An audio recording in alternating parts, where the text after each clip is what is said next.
갈라디아서 1장 말씀 보겠습니다.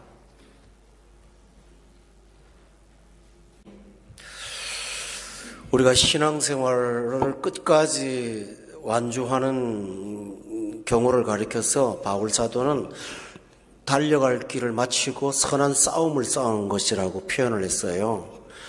또 다른 면으로는 바울 사도는 경주장에서 뛰는 경주자로 표현을 했고요.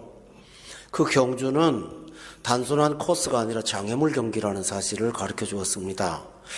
그 장애물 가운데는 첫 번째로는 우리가 신앙생활 하면서 생활의 어려움 때문에 믿음이 약해질 때가 있습니다. 그럴 때가 위기가 있고요. 또 하나는 믿는 자들끼리에 보이지 않는 갈등으로 인해서 우리의 영적으로 침체가 될 때가 있습니다. 또 세 번째로는 우리가 믿는 교리의 상이함 때문에 혼란이 올 때가 가끔 있습니다. 그 중에서 가장 위험한 문제가 생활이 어려운 것은 믿음이 약해졌다가 또 강해질 수 있습니다. 대부분. 또 성도들 간의 갈등 관계도 시간이 가면서 성숙하면 변합니다. 다 참아낼 수가 있습니다.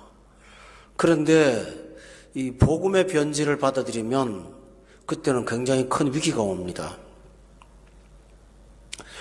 그래서 여러분한테 굉장히 중요한 사실은 몇 가지가 있는데, 첫째로는 여러분의 영혼을 건강하게 이끌어가는 영적 지도자가 무엇보다도 중요합니다. 두 번째로는 성경을 바르게 이해하고 깨닫는 은혜가 하나님의 특별한 은혜로 주어지지 않으면 우리는 매 순간 비껴나갈 수가 있음을 여러분이 기억해야 됩니다. 그만큼 이 영적인 문제가 그런 문제가 있다라는 것이죠. 오늘 그 내용을 이렇게 말하죠. 본문 7절에 보면 그걸 뭐라고 합니까? 다른 복음이라고 그랬어요. 그죠? 8절도 보면 다른 복음, 9절도 보면 다른 복음. 그런데 여기 7절에 보면 다른 복음은 그 다음에 뭐라고 그랬나요? 없어요. 존재하지 않는 거예요. 그런데 이것이 복음으로 보인다 그런 얘기예요. 다른 복음의 특징이 뭘까요? 복음이라는 말을 사용한다는 거예요. 복음 안 전한다고 하는 사람 없거든요. 그래서 복음이 아닌데 복음이라고 말하는 유사성의 문제가 있다라는 거죠. 그래서 우리는 영적으로 분별력이 필요해요. 그런데요, 분별력을 어디서 기를 수가 있습니까? 성경을 많이 알면 분별이 생겨요. 성경을 모르니까 분별력이 없는 거예요. 성경을 알 때 전후 문맥을 따라서 성경을 문맥상에서 제대로 안다면 그런 오류에 빠지지 않을 수가 있습니다. 그런데 성경을 잘 모르고 체험이나 신비나 다른 것들을 쫓다 보면 다른 복음을 복음으로 구별할 수가 없어요. 그러므로 여러분이 항상 기억할 것은 성경 많이 읽기를 바랍니다. 성경 많이 공부하고 많이 읽고 꾸준히 해나가기를 바랍니다. 제가 묵상글을 지금 보니까 한 4년 가까이 거의 돼가는 것 같아요. 나 그렇게 할 줄을 몰랐거든요. 이젠 중단을 할래야 할 수가 없어요. 돌아가시는 날까지 해야 될 것 같은데요. 어떤 주는 굉장히 무거운 짐이 돼요. 내가 영적으로 한결같지 않으니까 잘 안 떠오를 때가 있거든요. 그래서 끙끙 앓 때가, 그렇다고 제가 제 스타일상 다른 책을 인용하지도 못하는 사람이니까 인용을 하면 인용했다고 쓰지만 그것도 많이 하면 그렇잖아요. 그러니까 영감이 떠오를 때까지 기다리는 날이 있고, 어떤 때는 또 2주, 3주가 한꺼번에 막 나올 때도 있고 그래요. 참 쉽지는 않은 일이지만 꾸준히 해야 되는 까닭은 읽는 성도님들이 매일매일 묵상글을 읽다가 보면, 성경을 대하다 보면 성경에 대한 눈이 좀 떠질 거라고 저는 생각합니다. 여러분도 그렇게 될 걸로 믿어요. 제가 며칠 전에 2-3 사람이 내 이름으로 함께하는 곳에서는 내가 그들 중에 있느니라. 저는 평소에 그 구절을 그 구절만 갖고 생각을 했습니다. 근데 앞뒤 문맥을 보니까 갈등 관계에 있는 성도들과의 관계 속에서 그렇게 말하더군요. 두세 사람이 함께라는 말은 서로가 적대시하던 사람이 하나가 되어서 한 마음 갖고 섰을 때 주님이 함께한다, 그런 뜻으로 거기 나와 있더라고요. 제가 목회를 오래 했지만 성경을 요즘에 새롭게 깨달았죠. 그렇다면 이런 것들을 통해서 저나 여러분이나 다른 복음을 분명히 구별할 수가 있습니다. 이번 주에 율법과 은혜라는 본문을 갖고 설교를 하려고 굉장히 고민하다가 너무 난해한 부분이라서 한 주 건너뛸까 했더니 그 다음 주 하려고 그랬더니 문영아 집사님 기도회 때 그 구절을 인용하시네요. 참 하나님이 빼도 박도 못하게 하시는 것 같은 게 있어요. 빠져나가고 싶었는데 율법과 은혜가 굉장히 중요한 틀인데요. 제가 주일날 낮설교로 하기가 너무 버겁다는 생각을 개인적으로 했어요. 그러니까 분별력이라고 하는 것은 이렇게 기도를 통해서도 하나님이 깨우쳐 주시는 거예요, 목사한테. 오늘 문영아 집사님의 기도는 하나님이 너한테 피해가지 마라 하고 말씀하시는 거죠. 그렇게 본문을 타고 나가야 되거든요. 지금 요한복음 1장 1절부터 18절까지를 지금 몇 번째를 설교한지 모르겠는데 아직도 10%도 못했어요, 설교를. 근데 그 계속 할 수는 없는 거고, 그렇지만 한 몇 주는 더 해야 될 것 같은 느낌이 듭니다. 보다 보니까 자꾸 본질이 발견되거든요. 너무 큰 것도 많고. 그러니까 저도 그렇다면 여러분도 마찬가지예요. 다른 복음을 따르지 않으려면 성경을 많이 읽으시기를 바랍니다.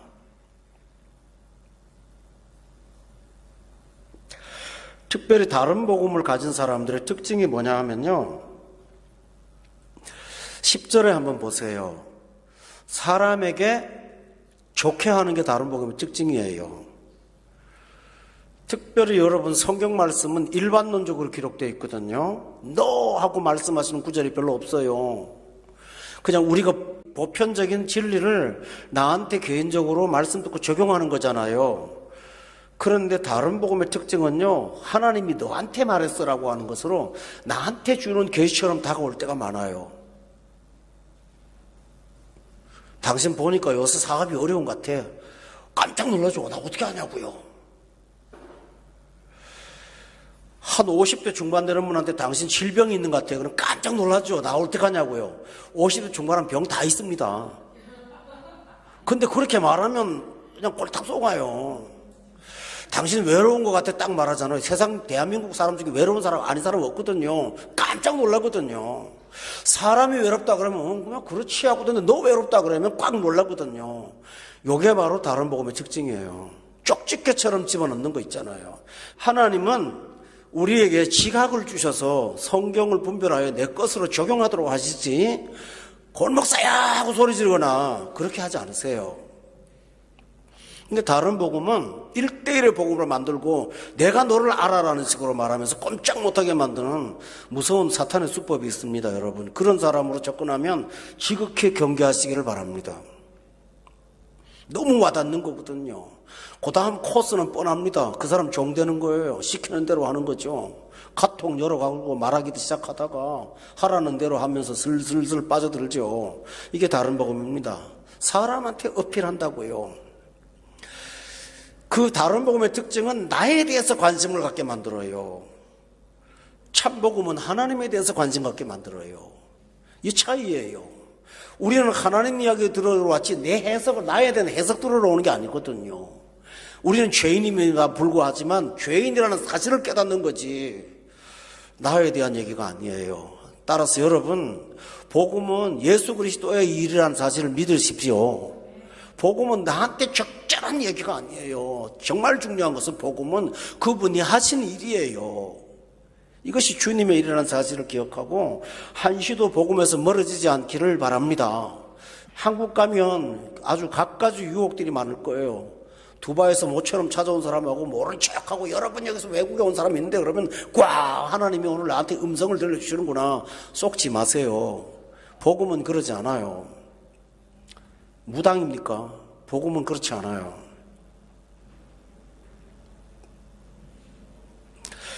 가령 쉬운 예를 들어볼까요? 내가 오늘 비 오지 말라고 기도했어요. 그때는 비가 딱 그쳤어요. 근데 어떤 분이 그렇게 기도했어요. 여러분, 내가 비 오지 않게 기도해 줄게요 하고 기도했어요. 그러면 그 사람 때문에 비 안 오면 어떤 사람은 망하는 거 아닙니까? 그게 복음일까요? 그죠? 근데 사람들은 나한테 잘 되니까 복음이라고 생각하는 거예요. 그건 아니에요. 주신 은혜지요.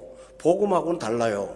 따라서 다른 복음은 내게 너무 어필하는 것이 다른 복음이라는 사실을 믿길 바랍니다. 그것보다는 참 복음은 들으면서 하나님에게 몰입하고 하나님을 우러러볼 수 있는 것, 십자가를 쳐다보며 그 은혜가 얼마나 큰지를 바라보는 것, 이것이 바로 복음이라는 사실을 믿기를 주의 이름으로 축원합니다. 네. 또 하나 다른 복음의 특징은 7절에 보니까 어떤 사람들입니다. 다른 복음은 사람으로부터 나오는 거지 하나님의 계시가 아니에요. 근데 그 다음에 뭐라고 그랬나요? 너희를 교란한다고 돼 있죠. 혼란스럽게 만든다고 그랬어요. 가끔 어떤 교회들 가서 말씀 듣고 나서 세상에 그렇게 성경을 풀어든 거기밖에 없다고, 그거 거짓말이에요. 권 목사한테 들은 설교를 다른 데 가서 들어야 그게 정상이에요. 그 교회 아니면 그런 얘기를 한 적이 없어. 그런데 문제는 그걸로 해서 모든 대한민국 교회가 좋아지는 게 아니라 다른 교회를 무시하기 시작하거나 옳지 못한 교회로 생각한다는 거죠. 그게 뭘까요? 교란하는 거예요. 이단의 특징은 독특한 개성이 있습니다. 그들만의 개성이 있는 거예요. 빠져들게 돼 있어요. 그래서 조금 말하자면 교회 성장학이라는 책에요, 모든 목회자는 자기 소비층이 있대요. 악한 목사도 악한 소비층이 있다네요. 제가 그 사실을 듣고는 아하, 그렇구나. 동성애 목회자가 목회가 될 수 있는 게 뭔지 압니까? 소비층이 있는 거예요. 근데 그 소비층이 많은 동네가 있어요. 샌프란시스코 같은 데는 동성애자들이 너무 많은 동네에서 목회를 하는데 동성애 죄라고 말하는 목회자는 거기서 목회를 못 합니다. 소비층이 없어요. 이런 것처럼 어떤 특정한 목회자나 특정한 사람들한테, 다른 사람한테 받지 못하는 독특한 은혜, 제가 말하는 거는 은혜를 말하는, 독특한 은혜는 다른 말 하는 게 말씀이 너무 좋은 거 아니고요. 그 사람만이 하는 얘기가 있잖아요. 그리고 혼란스러운 거예요. 그 사람만이 하는 얘기일지라도 와, 복음이 이렇구나 하고 예수님을 알게 된다면 괜찮아요. 그런데 그분을 주목하게 한다면 그건 뭘까요? 사람을 교란하게 하는 것입니다. 여러분, 거기에 빠져들지 않도록 항상 주의하시기 바랍니다. 아멘. 네. 복음은 되게 단순합니다. 복잡하지 않아요. 교란하지 않죠. 그죠? 복음은 단순해요. 저 어떤 분이 이런 설교를 하는 걸 봤어요. 여러분, 베드로가 배를 탔습니다. 배는 뾰족하죠. 말씀은 날카로운 것입니다. 이게 무슨 배가 뾰족하고 말씀 날카로운 거 무슨 관계가 있나? 근데 그게 전문 용어로 알레고리칼 해석이라는 게 있습니다. 풍의적 해석이라고 그래갖고. 그래서 여러분, 베드로가 고기를 153마리를 잡았지 않습니까? 1은 뭐고 5는 뭐고 3은 뭡니다. 와, 쪽집게요. 그런 거 없다고요. 153마리는 그냥 3마리일 뿐이지 거기에 무슨 의미가 부여되지 않았다고요. 이런 식으로 해서 그분만이 이야기를 하는 경우를 제가 굉장히 많이 봅니다. 여러분, 이렇게 다른 복음은 복음이 아닌, 예수가 아닌 사람한테 매료를 하게 만드는 게 있어요. 교란하게 만든다고. 이런 것들을 여러분이 주의하셔서 사람을 주목하는 것보다는 예수 그리스도를 주목하는 그런 복음을 듣는 데 주력하시기를 바랍니다.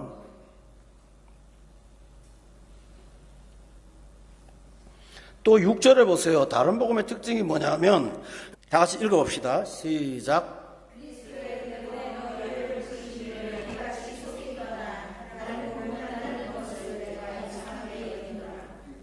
여기 두 가지가 있어요. 하나는 속히라는 단어예요. 다른 복음의 특징은요, 사람이 그렇게 빨리 변질돼요. 오랜 세월 성경 공부하고 믿음으로 달았는데 그 믿음 버리는 게 하루아침에 버리는 사람들을 제가 볼 때가 있거든요. 여러분도 그럴 때 있죠? 오랜 직분자인데 어떻게 그렇게 하루아침에 사람이 달라집니까? 그거는 원래의 복음이 그 사람한테 없었고요. 다른 복음의 특징은 그 사람한테 어필하니까 속히 떠나는 거예요. 그래서 이 다른 복음에는 보이지 않는 사단의 그 악령의 역사가 있다는 사실을 여러분 기억하기 바랍니다. 빨리 떠나는데 어디를 떠나느냐 하면 앞에 보세요. 은혜로 너희를 부르신 일을 했죠. 그럼 누구죠? 결국은 누구를 떠난다는 말일까요? 예수님을 떠나는 거예요. 다른 복음의 특징은 그리스도를 멀어지게 하고 마침내 떠나게 하는 특징이 있습니다. 가끔은 어떤 분의 그 설교를 들어보면 설교 1시간 내내 예수님 얘기를 한마디도 안 하는 경우를 난 너무 많이 봐요. 긍정, 이런 얘기 많이 하는데요. 가만히 들어보면 하나님 단어도 없고 예수님 단어도 없는, 예수님을 언급을 하긴 하지만 그분이 나를 도우시는 분 정도이지 그분이 복음의 핵심이라는 사실을 전하는 거는 내가 듣지를 못하는 경우가 많아요. 실제로 굉장히 많아요. 여러분 인터넷에 가서 아무 설교를 한번 들어보세요. 과연 얼마나 있을까? 결국은 다른 복음의 특징의 핵심 중에 핵심은요, 그리스도를 떠나게 하는 사단의 전략이라는 것을 여러분이 기억하기 바랍니다. 그러므로 복음을 듣고 예수님께 더 가까이 가는 것이 참 복음이지 멀어지는 것은 복음이 결코 아니라는 사실을 여러분이 꼭 기억하실 수 있기를 바랍니다. 대표적인 예를 있습니다. 어떤 교회 가니까 성령 충만 받습니다. 성령 충만 하는데요, 성령을 그렇게 강조하면서 예수님 얘기를 안 해요. 어떤 교회는 비전 얘기하는데 예수님 얘기가 또 빠져 있어요. 어떤 교회 지금 몇천 명 모이는 교회인데 거기는 리더십 만날 모임은 리더십, 여수아의 리더십, 모세의 리더십, 니고데모의 리더십, 별 리더십이 다 나와요. 온 성경을 리더십으로 하나에 꿰뚫어 가는데요, 예수 얘기도 하는데 예수님의 리더십으로 하더라고요. 그것도 제가 어떤 책을 갖고 있는데 CEO 예수 그리스도, 나 그런 책도 처음 봤어요. 읽다가 내용이 너무 싸구려라서 말아버렸는데요, 이렇게 교묘한 모습으로 예수님을 살짝 떠나게 하는 거 있잖아요. 이것이 다른 복음의 가공할 만한 특징인데, 오늘날 이것은 매우 특수한 사례가 아니라 오늘 한국교회의 일반적인 상황이라는 사실을 여러분이 기억하실 수 있기를 바랍니다.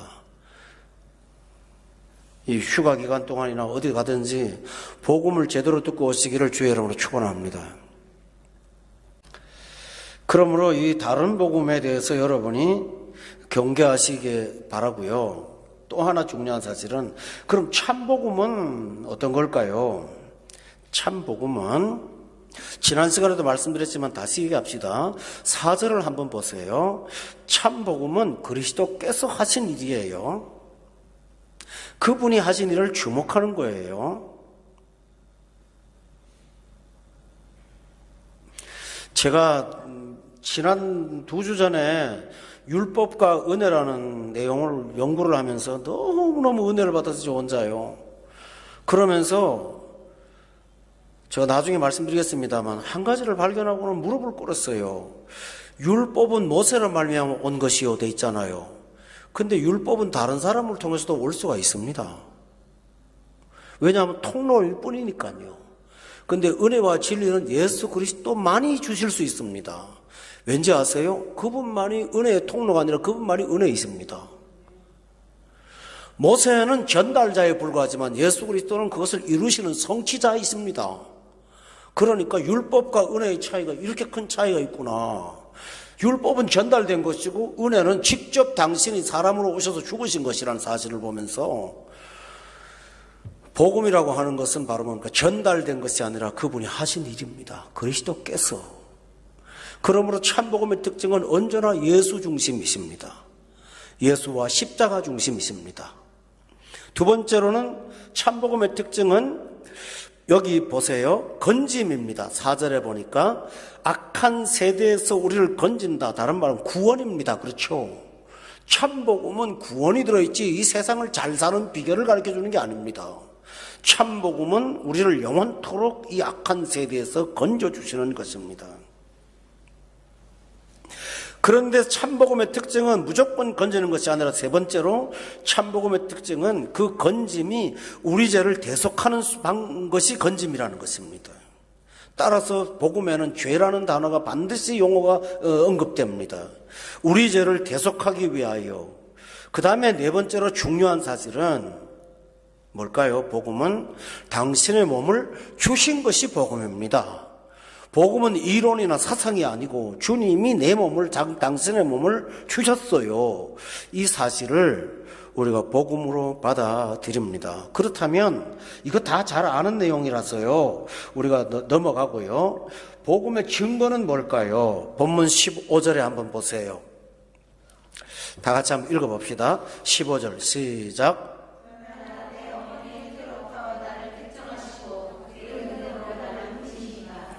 복음은 은혜로 부르심을 받은 거예요. 은혜의 부르심이에요. 여러분 이 앞에 13절 한번 보세요. 내가 유대교회에 있을 때 행한 일을 너희가 들었어요. 하나님의 교회를 심히 박해하고 그 다음에 뭐 했나요? 멸한 사람이었잖아요. 그런 사람을 불렀다고 하는 것이 바로 복음의 특징이에요. 그러니까 복음은 행위가 아니라 하나님의 은혜라는 사실을 믿으세요. 아멘. 복음은 행위가 아니에요. 여기 14절에 보세요. 복음이 아닌 율법의 종교에 있을 때는 지나치게 믿고 전통을 믿고 열심을 믿고 그랬어요. 그죠? 이 세 가지죠. 지나치게 믿어, 전통에 대하여 더욱 열심, 행위잖아요. 얼마나 강조를 하고 있어요. 그런데 15절에 보세요. 그러나 내 어머니의 태로부터 나를 택정하시고, 태로부터 나를 택정한 게 뭐죠? 내가 행한 게 없어요. 내가 수고해서 얻어지는 게 아니라는 거예요. 내 행동 이전에 하나님의 은혜가 왔어요. 아멘? 여러분 이 사실을 믿는다면 굉장히 확대해서 갈 수가 있어요. 하나님이 은혜로 나를 불렀다면 앞날도 은혜로 살게 될 것을 믿으세요. 우리가 믿을 수 있는 자원은 딱 하나밖에 없어요. 은혜입니다. 제가 주일날 말씀드렸죠. 은혜는 항상 먼저 가서 기다리고 있다고요. 우리는 앞에 은혜가 필요한지도 몰라요. 은혜가 왜 필요한지 필요를 느끼지도 못하고 갔는데 막상 가면 필요해요. 그런데 가보면 이미 준비가 돼 있어요. 그러니까 은혜는 오늘 보고 가는 게 아니라 가면 봐요. 홍해바다까지 갈 때는 바다가 갈라졌다는 소문 하나도 안 들려요. 가면 빠져 죽어. 근데 가서 쳐다보니까 열려요. 은혜는 가봐야 알아요. 은혜는 현장에 있어요. 아멘? 은혜는 논문이 아니에요. 왜냐하면 가르쳐 줘봤자 못 믿어요. 자, 바닷물 갈라졌다고 아무리 말해봤자 전부 60만 중에 반이 나눠져갖고 안 믿을 거예요. 아마 반은 믿자 그러고 반은 안 믿자 그러고 혼란에 빠질 겁니다. 그냥 가는 거예요. 그것처럼 믿음의 생활은요, 오늘은 야구로 말하면 9회 말 투아웃이죠. 난 대책이 아무것도 없는데요, 은혜를 믿고 가면요 신기하게 은혜를 경험하고, 그걸 자꾸 누적하다 보면 그 다음부터는 일상이 됐어요. 그냥 갑니다. 원래 기다리는 건데 뭐하고 기다리는 거예요. 이것처럼 은혜의 삶이 있다는 것. 여러분을 죄인임에도 불구하고 은혜로 부르셨다는 사실을 기억하고, 은혜는 우리의 행위와 관계없음을 믿으시기를 바랍니다. 참 이상하죠. 아무것도 한 일 없이 잘 된다고 하는데 왜 그걸 못 믿을까요? 설명이 안 되죠. 그죠? 사람은 이해가 안 가요. 아무것도 하지 말아도 된다 그래도 그걸 못 믿어요. 그래서 못 견뎌요. 신경쇠약 약을 먹고 그래요. 그것 때문에. 참 이해할 수 없어요. 인간이요. 하나님이 다 만들어놓고 겠다고 하는데 왜 이렇게 불안해합니까? 근데 죄를 보면 알아요. 제가 우리 집 사람 없을 때 하는 습관이 하나 있거든요. 아마 CCTV로 틀어놓으면 좀 가관일 거예요. 문 잠그고 들어왔다가 또 들어가요. 가스 껐나? 문 제대로 닫았나? 또 나와요. 또 들어가요. 제대로 잠궜나? 한 3번은 내가 그러는 것 같아. 내가 나를 못 믿어요. 우리 집사람을 더 믿지 나를 못 믿어. 그런 걸 보면 사람의 본성이 말이죠. 사실을 제대로 못 믿는 것 같아요. 그렇지만 은혜로 부르셨다면 그 은혜가 중단하지 않는다는 사실을 꼭 믿으세요. 우리 이런 말 있죠. 의인은 믿음으로 말미암아 산다. 그죠? 우리의 삶의 방식이 믿음임을 믿으시기를 바랍니다. 예. 참 목사는 돈 안 쓰게 하는 하나님이 뭐가 있는 것 같아요.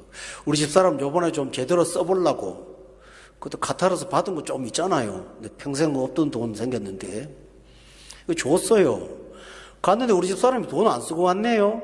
그래서 물어봤더니 이 사람이 밥 대접해주고 저 사람이 대접하는데 세상에 교수님들을 대접하려고 했더니 교수님들이 자기가 대접하겠다고 그래서 그분도 대접받고 이래 대접 저래 대접받고 나니까 참 권목사 평생 동안 은혜를 기다리는 걸 모르는구나. 내 할 도리를 하려고 하는데 그것조차도 하나님이 하게 하시는 걸 보면서 참 목사가 돈으로 사는 게 아니라는 걸 많이 경험합니다. 여러분도 그렇죠? 따라합시다. 은혜로 부르신 하나님. 그렇습니다. 꼭 믿으시길 바랍니다. 지금 갈라디아서의 강조점이 뭔지 압니까? 5절 6절에 보세요. 은혜로 너희를 부르신 이를 왜 자꾸 떠나냐는 거지. 은혜로 불렀는데 왜 자꾸 뭘 일을 하려고 그러냐는 거죠. 두 번째입니다. 은혜는 부르시고 일하시만 하지 않고 17절에 보세요. 17절 18절에 보면 같이 읽을까요? 시작. 또 나보다 먼저 사도된 자들을 만나려고 예루살렘으로 가지 아니하고 아라비아로 갔다가 다시 다메섹으로 돌아갔노라. 그 후 3년 만에 내가 게바를 방문하려고 예루살렘에 올라가서 그와 함께 15일을 머무는 동안, 여기 핵심이요, 바울 사도가 인생의 중요한 기간을 겪었어요. 예루살렘에 안 가고 아라비아로 갔다고 그랬거든요. 다른 말로 하면 사막이라는 표현이에요. 18절에 보니까 그곳에 얼마나 있었습니까? 3년 동안을 있었어요. 예수님의 제자들이 예수님에게 3년 훈련받았죠? 바울은 하나님의 사막에 가서 경건과 묵상의 시간을 통해서 하나님과의 고독한 시간을 통해서 충분히 묵상하고 거기서 영적으로 성숙하는 기간을 가졌습니다. 교우 여러분, 이 두바이 땅에서 여러분이 계셨던 날들이 이 아라비아 사막이 되기를 저는 바랍니다. 하나님께서 우리의 공고한 시간 동안에 우리를 영적으로 양육하고 키워서 마침내 하나님의 사람으로 우뚝 설 수 있도록 우리를 길러주시는 것, 이것이 은혜 안에 있음을 믿으세요. 은혜는 우리를 성장케 합니다. 아멘이시죠? 은혜는 우리를 자라나게 합니다. 세 번째로는 뭡니까? 본문 16절에 보세요. 세 번째로는 하나님께서 은혜로 우리를 쓰십니다. 은혜는 주시지 않고 쓰십니다. 16절 다 같이 읽어봅시다. 시작. 그를 내 속에 나타내시기를 기뻐하셨을 때에 내가 곧 혈육과 의논하지 아니하고, 여기 보세요. 그의 아들을 이방에 전하려고 하나님이 쓰신다는 거죠. 당신을 어디에다가요? 참 귀한 겁니다. 그를 내 머리에가 아니에요. 내 뭡니까? 내 영혼 속에, 그 다음에 뭡니까? 알게 했다고 하지 않고 뭐라고 그랬죠? 나타내신다고 그랬어요. 이 말이 뭘까요? 하나님이 목사를 앞에 세워놓고 예수 그리스도가 복음을 전할 때 나타나신다는 거예요. 이것처럼 귀한 거 없어요. 하나님이 이런 죄인인 바울을 쓰셔서 그가 복음을 전할 때 예수님이 나타나시도록 역사하시는 그 은혜를 주셨다는 것이죠. 은혜는 우리를 부르시고, 은혜는 우리를 성숙해 하고, 은혜는 우리를 하나님의 도구로 쓰세요. 쓰는데 가서 전하면 예수가 나타나게, 가서 전하면 사람의 심령이 꿈찔거리도록, 가서 전하면 영혼이 주께로 돌아오도록 하는 권능을 부어줘서 바울이 이런 말이에요. 데살로니가 전서 1장을 찾아보세요. 여기 보면 귀한 말하고 있어요. 여러분도 그렇게 될 거예요. 데살로니가 전서 1장에 있는 말씀 5절입니다. 읽읍시다. 시작. 너희에게 말로만 이런 것이 아니라 또한 능력과 성령과 큰 확신으로 된 것임이라. 우리가 너희 가운데서 너희를 위하여 어떤 사람이 된 것은 너희가 아는 바와 같으니라. 여러분 보세요. 복음이 말로만 전해진 것이 아니라 뭐라고 그랬나요? 능력과 성령과 큰 확신으로 된 것인데, 우리가 너희 가운데 있을 때 너희를 위하여 어떤 사람이 되었냐는 거죠. 하나님의 도구가 되었다는 것이죠. 이렇게 하나님은 우리를 사용하여 주십니다. 복음을 전파할 때도 그렇지만요, 여러분이 일상의 삶을 살아갈 때도 하나님은 하나님의 나라를 위해서 우리가 하는 일에 능력을 부어주시고 그 능력으로 살도록 이끌어 주심을 믿습니까, 여러분들이요? 우리 하나님은 그리하십니다. 본문의 23절에 그렇게 말하죠. 갈라디아서 1장 23절을 돌아가 보세요. 여기 보면 이렇게 말해요. 다 같이 한번 읽어봐요. 참 큰 은혜입니다. 23절 시작. 박해하던 자가 전에 멸하려던 그 믿음을 지금 전한다 함을 들었다고 되어 있잖아요. 그렇습니다. 자신이 그렇게 박해하던 그 믿음을 지금은 전하여서 사람을 주께로 돌아오게 하는 그런 사람이 된 것입니다. 언제 그랬을까요? 여러분이 성경 한 장 더 봅시다. 귀한 시간이 있습니다. 사도행전 9장을 한번 보세요. 22절입니다. 다 같이 한번 읽어볼까요? 시작.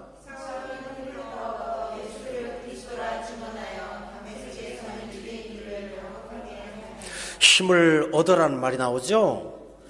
예수님을 전하기 전에 뭘 했다고요?